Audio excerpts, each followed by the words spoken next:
မိတ်ဆွေရဲ့ဘဝမှာအောင်မြင်ခြင်းလားတိုးတက်ကြီးပွားခြင်းလားမိတ်ဆွေအခုအောင်မြင်ခြင်းနေပြီမလားသူများတွေကြက်ဥတစ်လုံးတစ်ယောက်တစ်ချမ်းစားသလိုမိတ်ဆွေလိုက်စားနေစရာမလိုပါဘူးကျွန်တော်အခုပြောပြပေးမယ့်အချက်9ချက်ကိုပဲမိတ်ဆွေလိုက်နာဖို့လိုပါတယ်နံပါတ်1ဒီမှန်းချက်ပြတ်သားပါမိမိဘယ်ကိုသွားခြင်းလဲဆိုတာရှင်းလင်းစွာသိပါစေမိတ်ဆွေဘယ်ကိုသွားခြင်းလဲဆိုတာကိုရှင်းလင်းစွာသိထားရင်မိတ်ဆွေဘယ်လိုသွားရမလဲဆိုတာကိုသိလာမှာပါဥပမာမိတ်ဆွေကငါချမ်းသာခြင်းနဲ့ဆိုတာတဲ့ငါ3နှစ်အတွင်းသိန်း9000လို့ခြင်းနဲ့ဆိုတာမျိုးသတ်မှတ်တာပိုကောင်းပါတယ်နံပါတ်2စင်ဆက်မပြတ်လေ့လာပါအောင်မြင်သူတိုင်းကတင်ယူနေတဲ့သူတွေပါစာအုပ်ဖတ်တာသင်တန်းတက်တာအင်တာနက်သုံးပြီးလေ့လာခြင်းကမိတ်ဆွေကိုစွမ်းအားတွေယုံကြည်မှုတွေတိုးလာစေမှာပါနံပါတ်3လှုပ်ဆောင်မှုရှိရစေတခါတလေမှာမိတ်ဆွေစဉ်းစားနေရတဲ့ခေမလုံလောက်ပါဘူးလက်တွေ့လုပ်တင်ပါတယ်ဆက်မလုပ်ရင်အောင်မြင်မှုကမလာပါဘူးဘလောက်ပဲတင်းငယ်တဲ့အရာဖြစ်ပါစေအခုဆက်လိုက်ပါမိတ်ဆွေအချိန်ကိုကောင်းမွန်စွာအသုံးချပါအချိန်ကိုကောင်းမွန်စွာအသုံးချခြင်းကမိတ်ဆွေမိမိကိုယ်ကို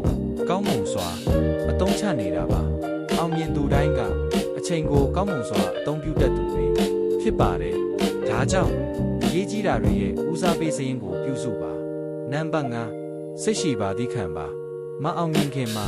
တချို့ခက်ခဲတဲ့အချိန်တွေကိုကျော်ဖြတ်ရတတ်တယ်စနစ်တကျသီးခံနိုင်ဖို့လိုအပ်ပါတယ်နံပါတ်6ကောင်းမွန်တဲ့လူတွေနဲ့ပါပူပေါင်းဆောင်ရွက်ပါမိတ်ဆွေရဲ့ပတ်ဝန်းကျင်